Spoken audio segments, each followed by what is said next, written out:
This is the On All Cylinders podcast, powered by Summit Racing.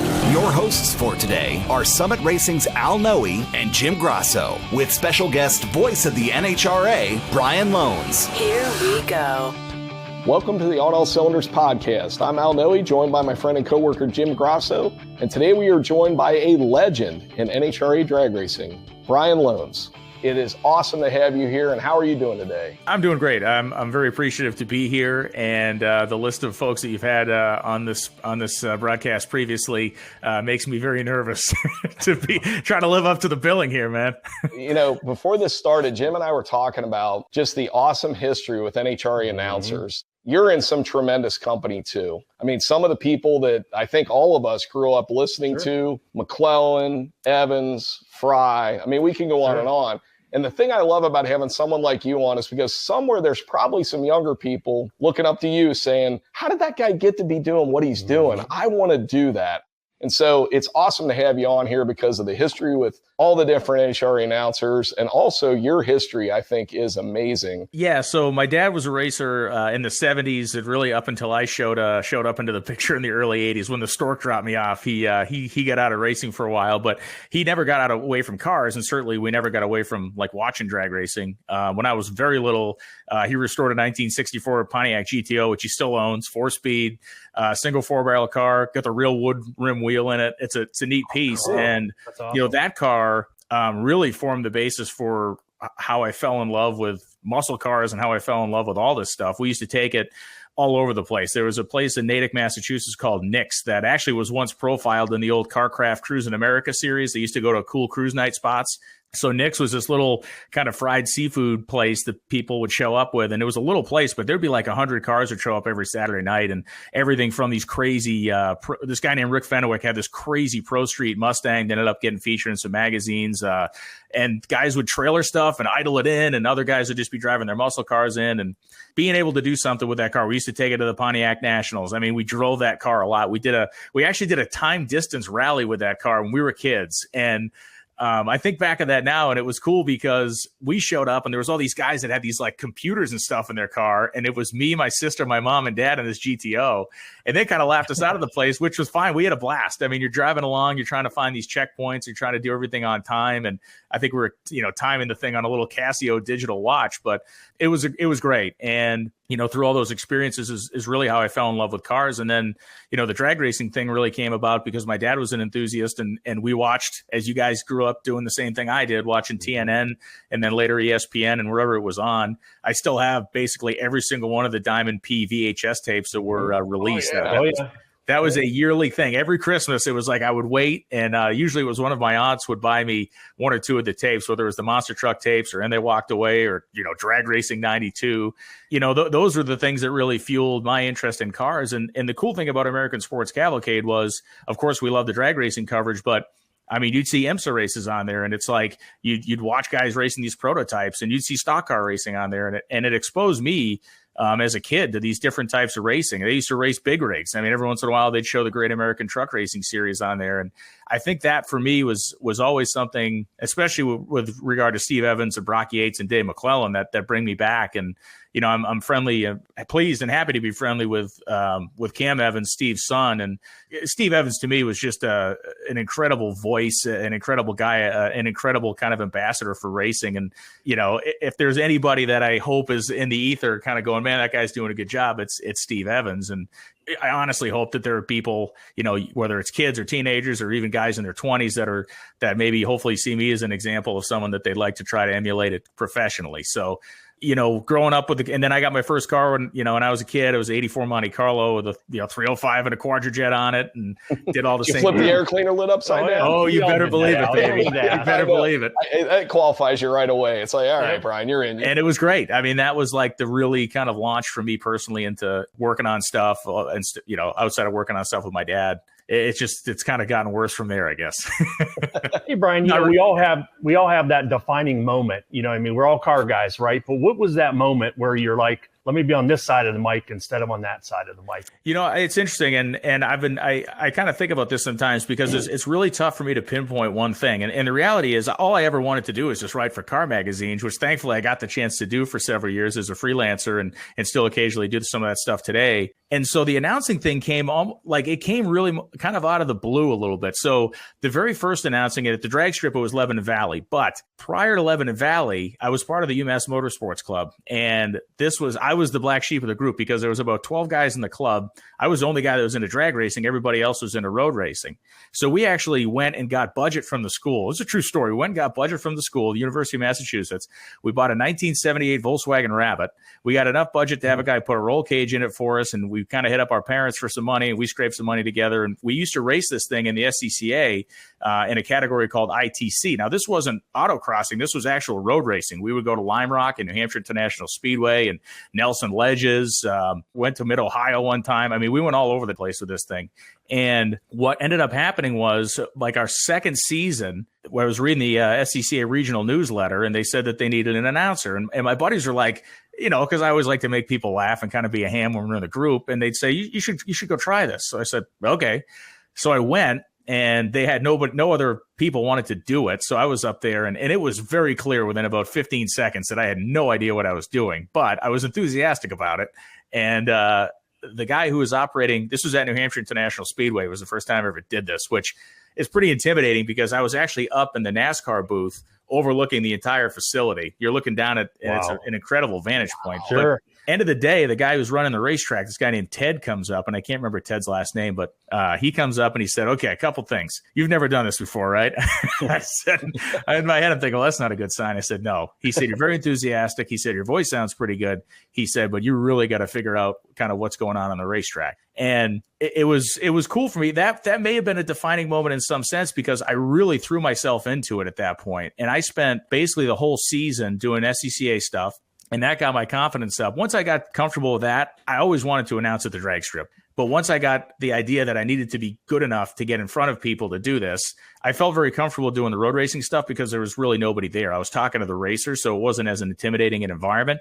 Whereas at a drag strip, you know, there's always somebody sitting there watching.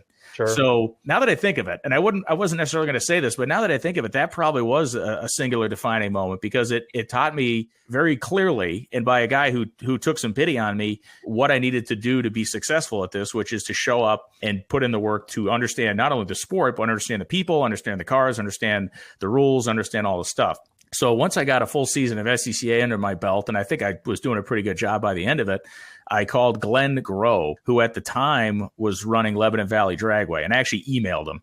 And where I went to school was only about an hour away from Lebanon Valley. It was a couple hours away from Epping. And so I asked him if I could come try out or if he had any openings. And like every drag strip always does, of course they had an opening. They never have enough people. To this day, you'll never find a drag strip that actually has enough employees. And so I went up there on a Saturday. He put me in the tower with this other guy, and we worked the whole day.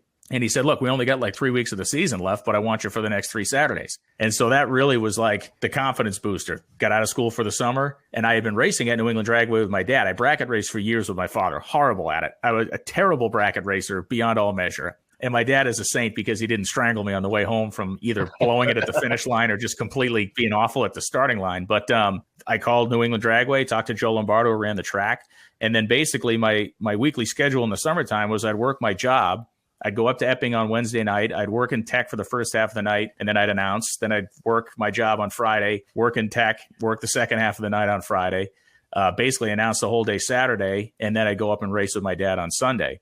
And then when we go back to school, I'd go back to doing the SCCA stuff. So I was doing the SCCA stuff really in like the fall and then into the spring, or I should say in the spring into the early summer. Then I'd really transition into the drag racing stuff. And the height of this early part of my life came when I would work on Friday night at Lebanon Valley. Then I would drive like 3 hours, and I'd get to Epping at like 1 o'clock in the morning. And then I'd work at Epping on Saturday and Sunday. And many people have heard the story 1,000 times, but the guy who was running Epping saw me one night. He had left very late, and he saw me pulling into the parking lot. And I had made these little screens to put in the windows of my truck because it would be hot, and I want to sleep in the cab. So I made these little window screens so the mosquitoes didn't eat me alive.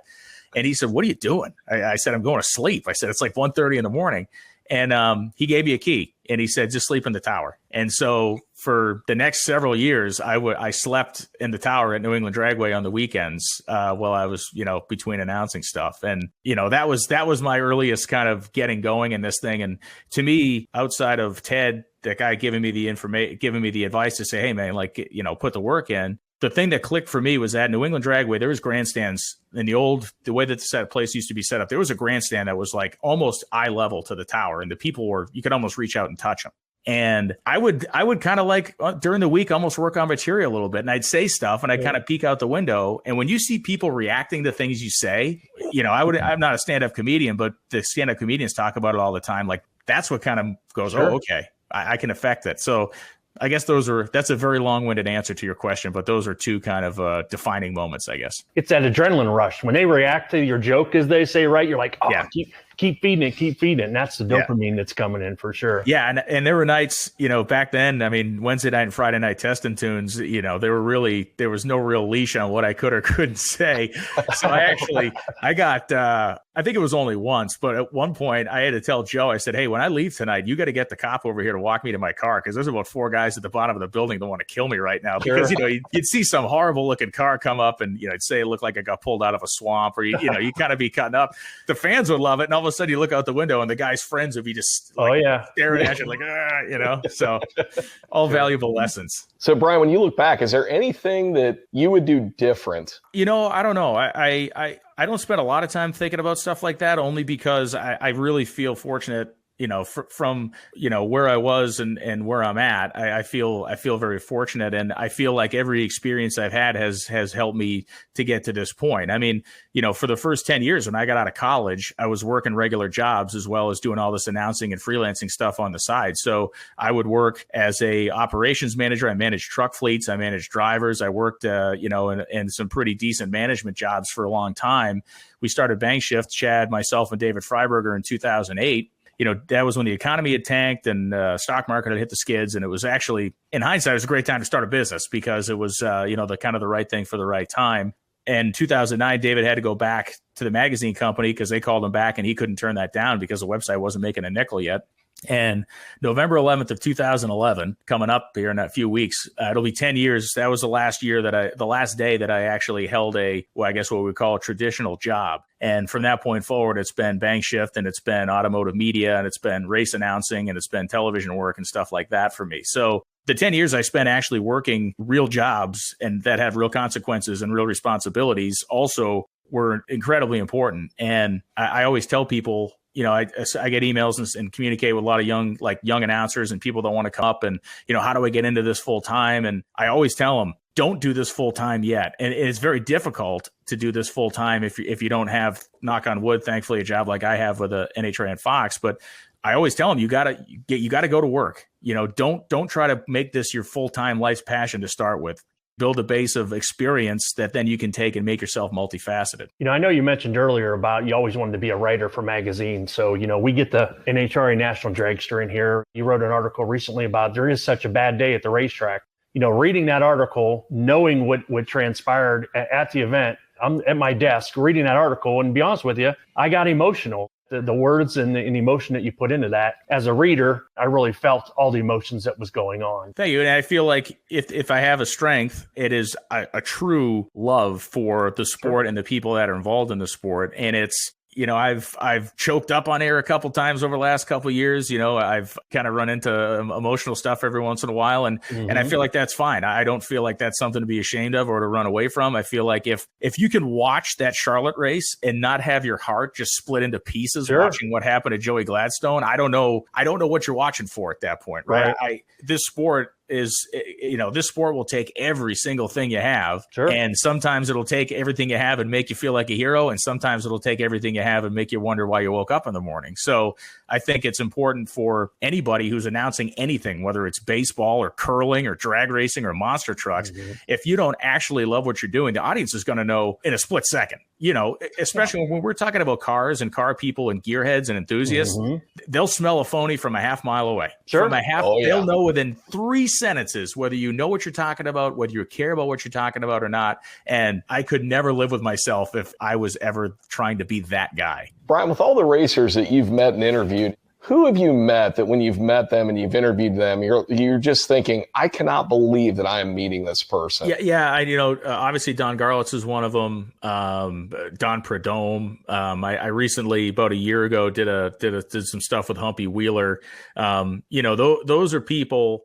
You feel fortunate to talk to them because, one, they're still around. I mean, the thing that stinks is the march of time takes so many of these people from us before you have a chance to interact with them or ask them questions or whatever. When we did the unfinished business at the Gator Nationals back in 2019, we did these 2 sets of roundtables I hosted them with the 4 drivers, and we did these interviews. So it's like I'm in this room with Ed McCulloch, Don Garlits, Shirley Muldowney, and Terry Vance. And then it's like, but wait, now we're going to do one with Warren Johnson. And, it's like, it was an embarrassment of riches. But the first time I ever talked to Bob Glidden in person, which was at the first U.S. Nationals that I announced, was probably the biggest one of those for me.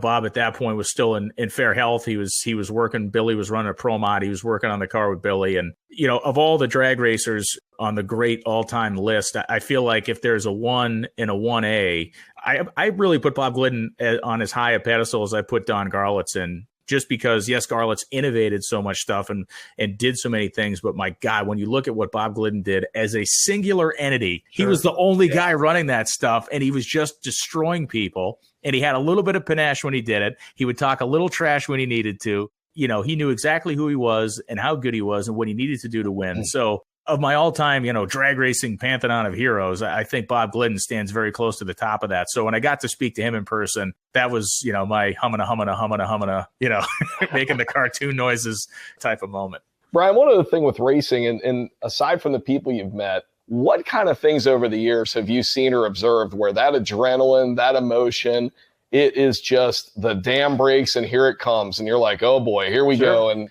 your responsibility is to interview and get it out in front of people. But how do you do that? What comes to mind when you've had that? I'll tell you a story that got me in trouble. How about this? Is a good one. I mean, there's a million of these stories, but I like this one the best because, again, I've never really told it in public. So 2017 at Pomona, Brittany Force wins the Top Fuel Championship. End of the afternoon. It's crazy. It's bedlam.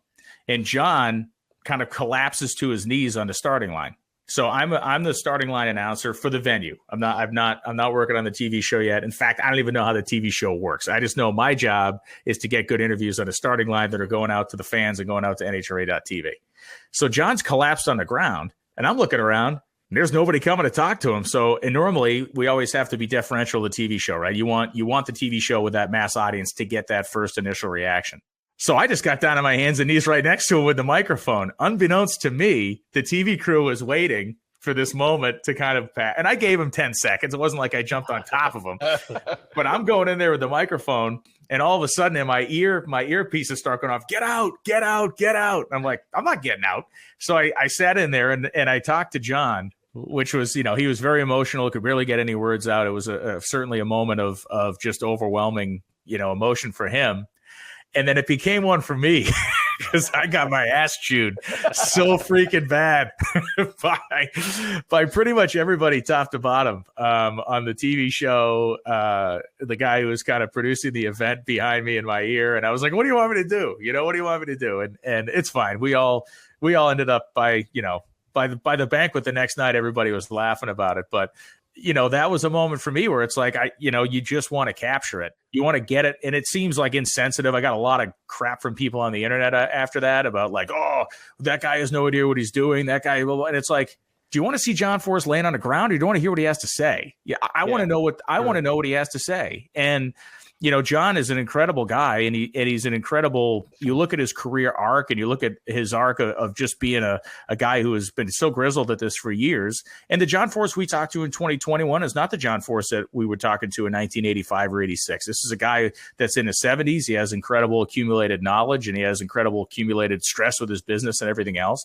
So that to me was going to be a moment where we weren't going to get John Force that gives you the funny answer and then says, what did you ask me again? That was going to be the John Force that we might not have ever heard of or heard from before. A father who has watched his daughter accomplish something incredible. A father that's, you just think about all the accumulated things that must have been in his mind at that moment. How many times he had won Pomona, how many championships he had won, how many weekends he had spent away from his family to do it, how much time he would have loved to have gotten back from that, how much this particular thing meant to him that his own daughter had, risen to become a champion. So that to me was an incredibly emotional moment.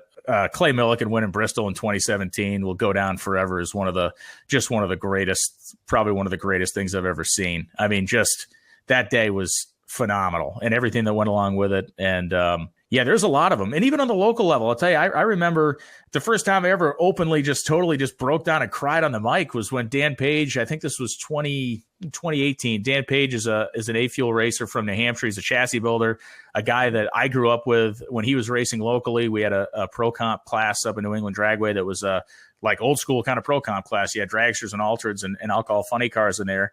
And he was a killer in that, became a very successful chassis builder. And then he wins Indy in 2018. And I'm on the mic with Dennis Taylor. And that was it. I was a puddle. I was an absolute puddle. It's like this guy that I was 18 years old, 19, whatever, 20 years old in the tower at New England Dragway, calling him winning a Saturday night match race, just freaking won the U.S. Nationals. And it was a moment that I know he felt of his, professional accomplishment, of the incredible, nature to be able to say he won the U.S. Nationals. But for me, it was like, this is the greatest closure of a loop I'll ever experience. I mean, this is my guy, and he just won Indy. We used to stand in this little tiny tower at Epping watching him race in front of 500 people. We're at the U.S. Nationals on Monday, and he just won. So that was a big one.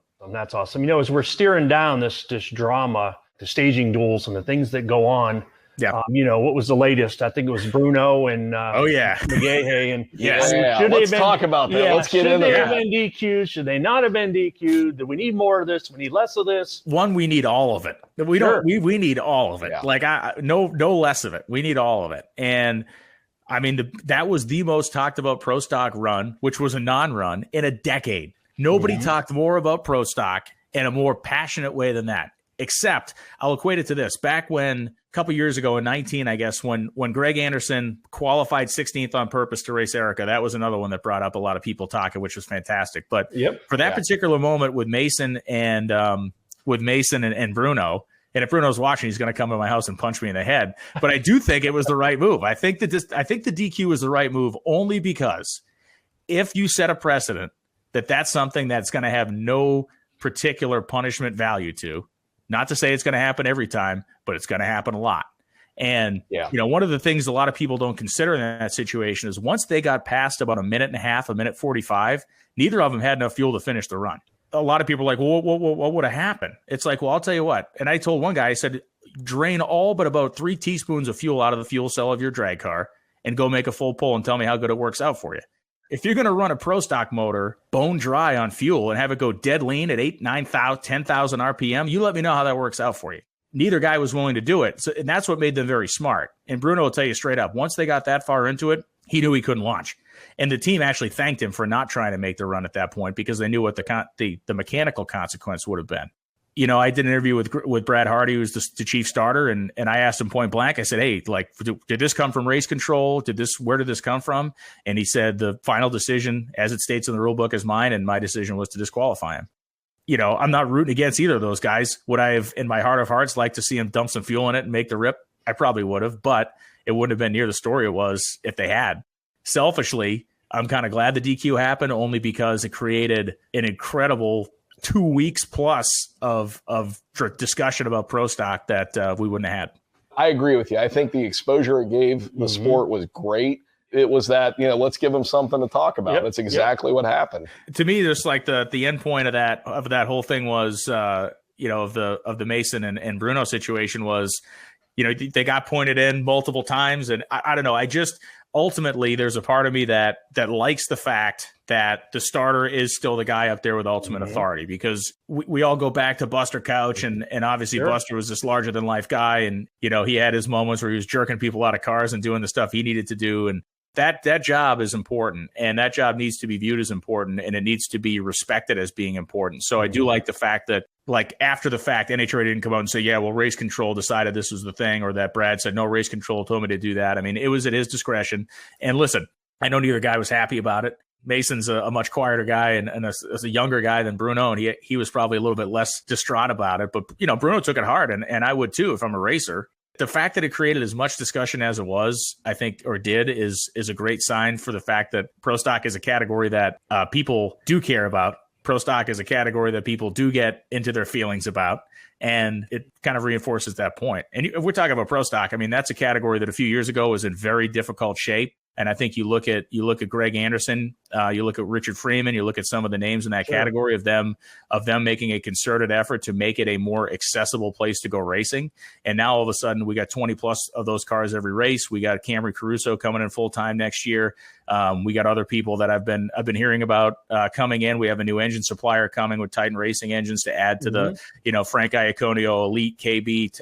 Now you're going to have Titan in there. So. And the reason we're having this conversation is because of that run. If those guys didn't have that situation, we wouldn't be talking about Pro Stock right now, That's right? True. If you're really in the depth of the drag racing world, with Camry coming in next year and all these 20-somethings or sometimes these late teen drivers coming in and redefining the class, it's pretty neat. No, it really is. It really is. And you look at a guy like Dallas Glenn, who I know so much a supporter of, and this guy's a Rookie of the Year candidate. He's a guy that is the old school drag racing story that we don't necessarily hear that much anymore. He's a crew guy that dreamed about doing this his whole life, and he got the shot and he didn't screw it up. Not that he didn't screw it up. He took the shot and he's run with it. So it's that story, man. That's the old story, right? That's the old 60s, 70s, 80s story of the Larry Dixons of the world and the crew guys, the Robert Heights of the world that worked on a crew and then become a driver and become a champion. Well, this kid's a championship level competitor, and it's again emotional, heartwarming story that this guy who just did what he needed to do, put his head down and worked and knew he could do it, and when he got the chance, he took advantage of it. But when people who don't know him see that, like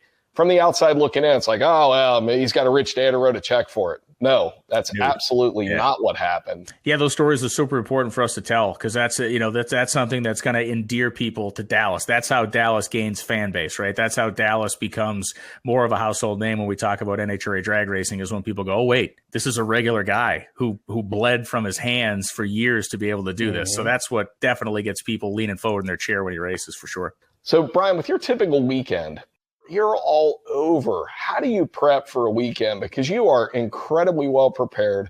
When you're on, I've never watched one and thought, wow, Brian wasn't ready for that, or he wasn't on his game. You always are, and it fascinates me with that many events. How in the world do you do it? Obviously you gotta develop a plan, and you certainly have to develop, if not a system, a methodology. So for my NHRA events, the method is pretty much the same there, because obviously following the series every race, you kind of know what's going on. But so I work closely with our NHRA on Fox group, and we keep weekly stats, and then I take those weekly stats and translate them into, a kind of a one-sheeter that I have on every class and every driver that's in. And that one-sheeter has some potential storylines, has their reaction time average, has all the really kind of hard data that we want to look at on a run-to-run basis. I want to know if Justin Ashley's averaging a 51 light and he's racing, let's say he's racing Antron, who's averaging 60, like we can set that storyline up. Like these guys should pretty much leave dead even. So there are those type of storylines. It becomes very different when you're doing an event outside of NHRA or outside of a super well documented series. So like for the radial stuff, especially at Donald's races, I have developed this massive binder book of all my notes that I've kept over the years. So I basically build on that each and every year. A lot of prep for stuff like that comes off of the internet. Like I want to know where these guys are racing, where they last won, if they made any mechanical changes to the car. I'm picking up the phone, I'm making phone calls, I'm touching base with chassis builders. Has anybody's stuff been in and out of there? Much in the same way an NFL reporter or broadcaster is calling coaches and talking to trainers and talking to their sources within the league. I'm doing the same thing for drag racing, and it really is almost the same process. One of the things that I think is super important for the younger guys I talk to is that idea, not that it's foreign to them, but they don't know how to do it and they don't know how to start doing it. And like I tell a lot of guys that race that have their local bracket announcers, I say, like, what do you do week to week? And they're like, well, I show up and announce the race, which is fine. And the majority of people that announce drag races just show up and announce the race. And there's nothing really wrong with that. But if you don't treat it like it's a craft and you don't treat it seriously, then I don't feel like you should be expecting to move ahead in your career. It's like anything else. If you want to play the violin, I would suggest you probably practice playing the violin before you show up for a concert, right? Sure. You know the sheet music. And so for me, that early lesson at New Hampshire International Speedway, when the guy said, hey man, like you can be as enthusiastic as you want, but you got to know what you're talking about. I never forgot that. So if you're a local weekly track announcer, you have access to the run sheets. You have access to who won the week before. You have access to how many times they've won that season. There's no reason why you can't show up to your next week having gone over those run sheets during the week and say, man, this guy was 006 for 6 rounds in a row. This guy that won the race has done this or that. And to me, that's the baby step to get you started. You work with the information that you can find, but you go and you actually put the work in. And so when I roll into an NHRA race, it is a different style of prep, again, because when we're racing 4 or 5 weeks in a row, I certainly know who won last week, but I still go through the same process to make sure that I have the information I'm going to need at hand. And then Bob Fry is still involved with our broadcast as quietly as many people don't know that, but well behind the scenes, he'll be watching the race at home. There are things that simply I can't dig up between rounds. We'll get an email to either myself or this Jen Lorenz, who works in our graphics production department of the show, and she'll often forward me stuff. Hey, Bob sent this in. I don't think I can use it in a graphic, but maybe you want to slide it in. So, Bob can go deep into his records and find stuff that I have no hope of ever finding. So when you roll into a radial race or Donald's race, I want to know how many times this guy won lights out. I want to know what he did last year. I want to know what he did 2 years ago, 3 years ago, 4 years ago. And because those events, yes, there's coverage of those events, and yes, you can work, your Google fingers to the bone to find stuff. I've always just built on accumulated data that I've kept and written down and run sheets and qualifying orders and stuff like that. So it's different. And then I just did a vintage road racing event up in Detroit on our weekend off between St. Louis and Dallas. I went up and did a vintage road racing event at the M1 Concourse in Detroit. That was a neat departure for me. It was something I wanted to do for a long time, just to kind of stretch my legs a little bit and do something different. And I love basically all forms of racing, and certainly racing history. If you follow my Instagram, you've seen that. But that was a whole different style of prep, because there I got a list of all the cars that were going to be there. And so it was less about the drivers, because a lot of these guys are, not to be disrespectful, they're amateur racers or they're collectors. They're not necessarily race car drivers. So the story is the cars. So for that event, it was cool because it was, getting the information on the, 1972 dihedral wing Parnelli Jones Indy car, or Joe Leonard's turbine car from 1968, or a couple of the little like prototypes and Lolas and sports cars we had there. So, and I got to work with David Hobbs at that event. I mean, frickin' David Hobbs. It was amazing.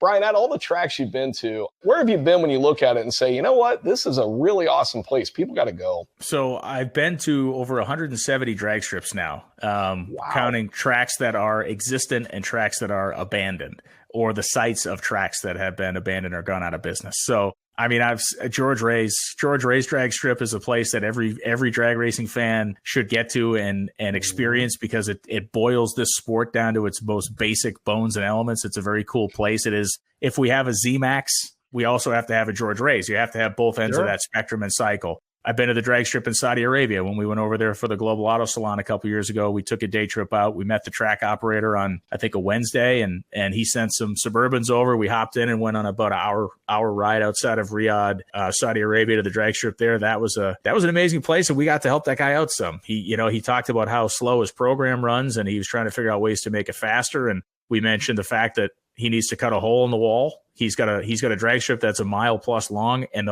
both sides of it have an unbroken wall all the way down to the end. It's like, dude, you need a turnoff. You got a guy running an 11-second car. He doesn't need to go a mile. Sure. It's like, oh, okay. Sure. So that was really cool. Summit Racing Equipment Motorsports Park. And again, I'm not just saying it. To me, the most unique drag strip on earth, because it's a massive place that still feels like a hometown racetrack. And there's nowhere else I think we go that has that duality. New England Dragway is a small little racetrack. It's a very cozy, intimate place. It's bursting at the seams when we have a national event there. Summit handles the event comfortably, but yet it still feels like you have tens of thousands of people there, and it still feels like you're at your hometown drag strip. So it is an incredibly unique place. Sonoma, California is a place that I tell people we race there, and they're like, does anybody show up? And it's like, yeah, we sell the place out every year. When we think about where people live and how they live and what their interests are, you think an hour north of San Francisco in a winery area, you're going to have a drag race. And it's like, oh, we're not going to have a drag race. We're going to have a big drag race. Mm-hmm. And so, all those places are great. And, abandoned places, you can go if you live in the Charlotte, North Carolina area, put Shuffletown Park into your Google Maps and drive to it. Just walk past the swing set. down over the ridge, and you'll be standing on what was one Shuffletown drag strip. The drag strip's still there. They just built a public park around it. So loads of places like that. I've been to places that you got to walk a quarter mile into the woods to find anymore because the trees have grown up around them. And that's one of the things Freiberger and I do every year on Drag Week is try to find either visit places we haven't been to or find some places that don't exist anymore, stuff like that. I give you a long list, man. There's a place called Nahunta Drag Strip I've been to that is it's a little bit shorter than an 1/8 mile, and the shutdown area is a hard stop on the back banking of a dirt track. I'm sure you've been asked this before. So if somebody was like, all right, you got a full bill to race for the whole season, would you be a racer and what would you do? It's funny because I've never had any I loved racing with my dad when I was a kid, but I've never had any desire to be a race car driver. Honest to God, I like watching them. I like studying them and trying to understand them and their psychology and watching them do what they do and exhibit those skills. I don't have any of those skills. And I would be, whatever you stuck me in, I would not be good at it. So if I was given a full run of anything, and told I could do whatever I wanted with it, I would field the top fuel team. That's what I would do. If I would be a team owner and I would field the top fuel team because then I could be critical of the driver to do something I couldn't do myself. Understand. Well, I appreciate you sharing that. I like to ask that question because you never know. Some people don't want to race. Some people like to be the car chief, the crew chief, or the track guy. You know what I mean? So not everybody wants to be a driver. You don't have to be either. My current project is a 1940s Ford 8N tractor. So that gives you an idea of what I my idea of high speed is right there. Fourth gear in that thing's good enough for me. Brian, if you could change anything about drag racing today, we talked earlier about pro stock. It's great to see the class healthy again. But what would you change? What would you do? Wave the magic wand, make it happen. Yeah, I would concentrate this probably on pro stock and pro mod. I would vastly diversify the bodies selection in pro mod, and some efforts have been made over the years to give some weight breaks for the older bodies and stuff like that.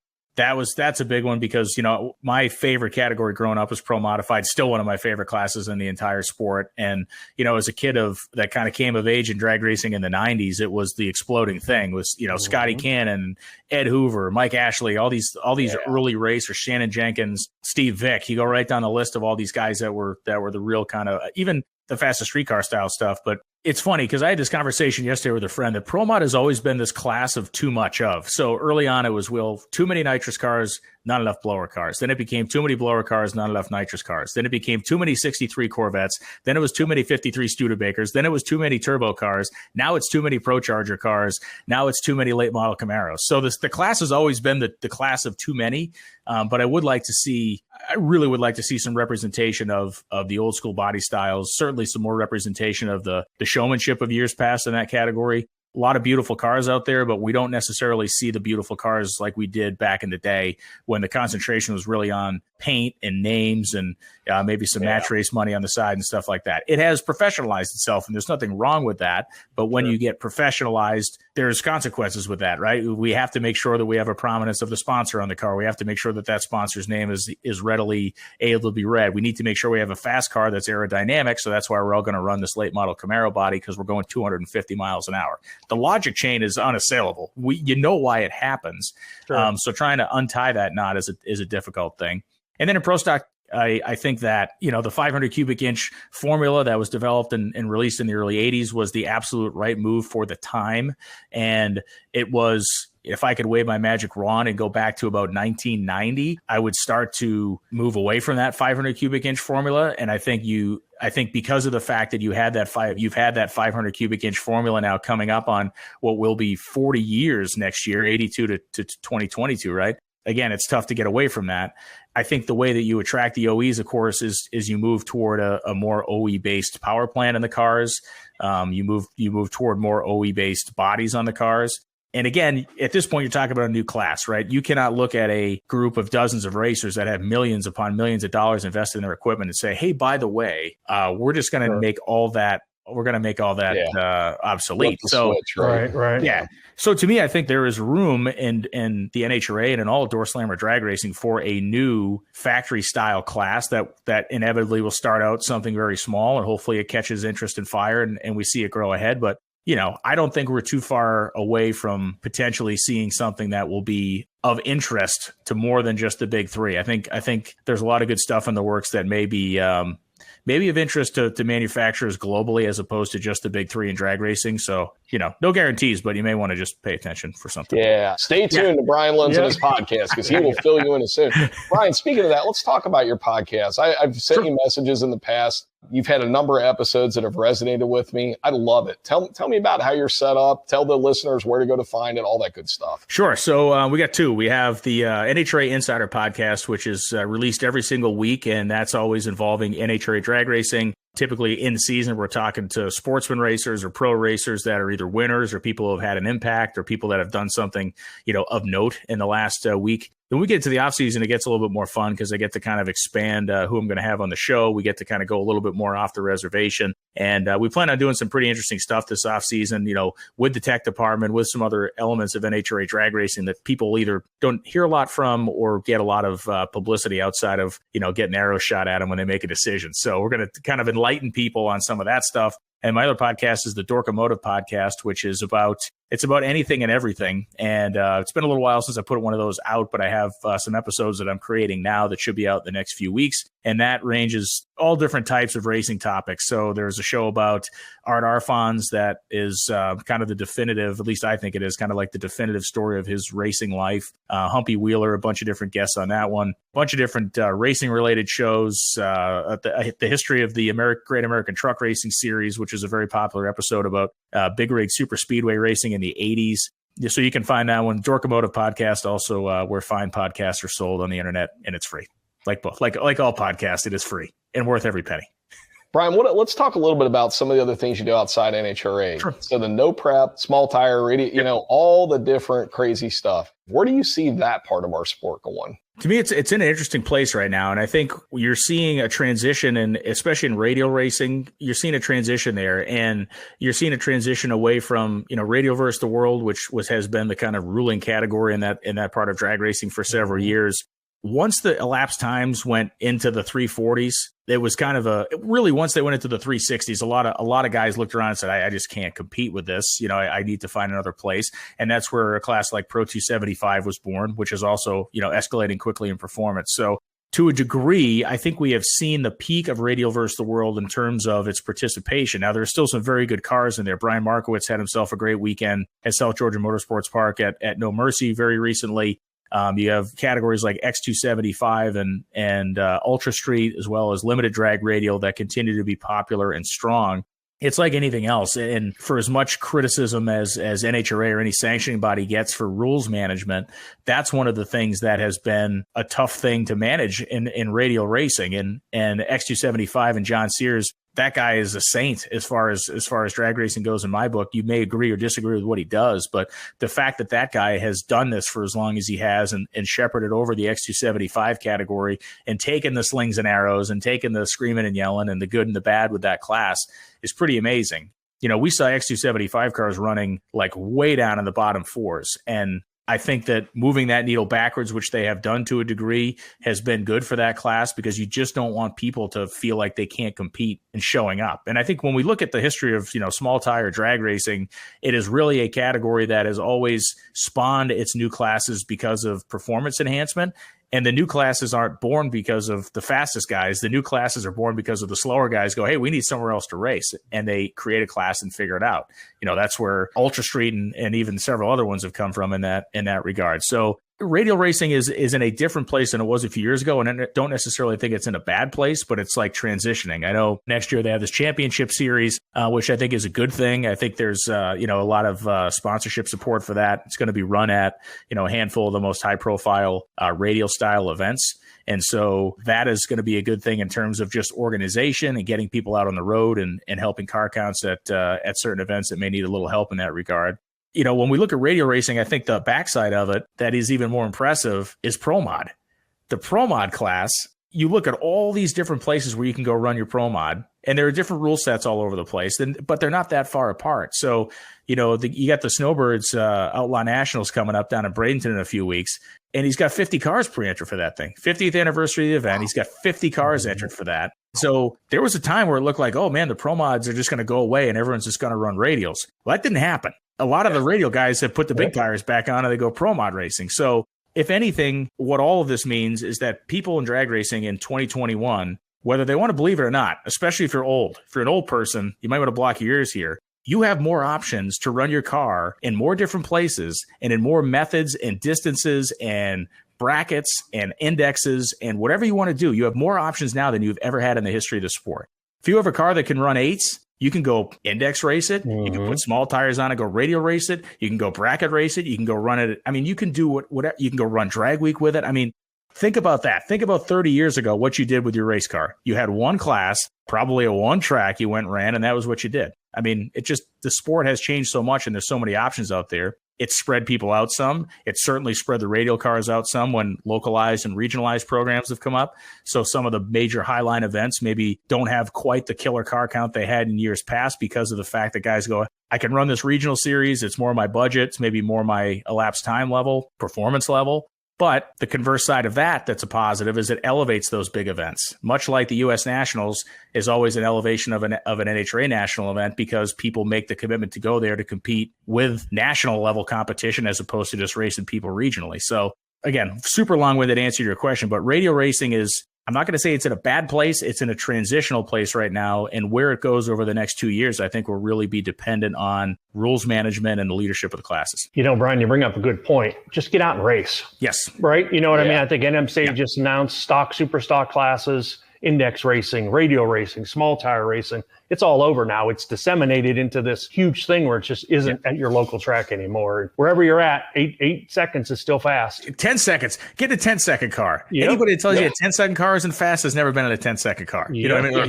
Enjoy yourself and go to your local track and support it. And you know what? There's a lot of good times to be had as we've seen them coming up through all the years. Anything, Brian, you want to share with the listeners before? We've taken a lot of your time. I know you're busy. You got, something you got to prep for. No, I just, just thanks for having me on. It's a great conversation. We touched on a lot of different stuff. And if you're, if you're an aspiring announcer, someone who wants to do this or someone who does do it, and you want some advice, you want some coaching, you want some ideas, you want to be told what not to do, you want to be told what to do or who to work for and who not to work for, you can email me or you can just find me, shoot me a note on Instagram at Brian Lohnes. My email is brianlohnes@gmail.com. And anybody that's wants to get in this field and has questions, I'm more than happy to answer them and try to help you along. Thank you so much today, Brian. We know you're busy. You're always somewhere. You're always announcing. We love the fact that you're just elbow deep into this all the time. Summit Racing fans, thank you so much for joining us today. And go racing. Go racing. This has been the On All Cylinders podcast. Powered by Summit Racing. Check out new episodes coming soon at OnAllCylinders.com. OnAllCylinders.com. Thanks for listening. See you next time.